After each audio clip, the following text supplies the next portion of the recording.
Welcome to the Salmon Runs YouTube. Enjoy the video. In this video, I will explain how to make caramel on the stove. First, gather your essential ingredients: granulated sugar, water, and a small amount of corn syrup. The corn syrup helps prevent crystallization. You'll also need a heavy-bottomed saucepan, a pastry brush, and a heat-proof spatula. Accurate measurements are key, so use 1 cup of sugar and 1/4 cup of water. This preparation ensures a smooth process and delicious outcome.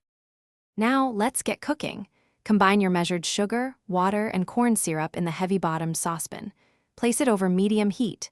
Stir gently with your spatula only until all the sugar crystals have fully dissolved.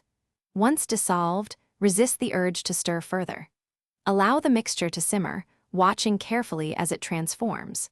It will gradually turn a beautiful amber color, indicating it's reached approximately 350 degrees Fahrenheit, perfect for rich caramel.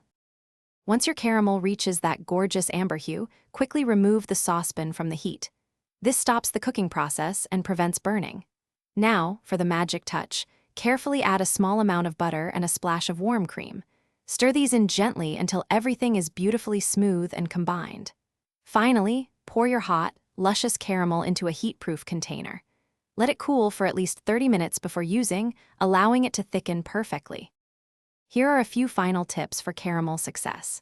To prevent crystallization, use a wet pastry brush to wash down any sugar crystals clinging to the sides of your pan during cooking. If your caramel ever hardens too much, don't worry. You can gently reheat it over very low heat until it softens to your desired consistency. Remember, practice makes perfect.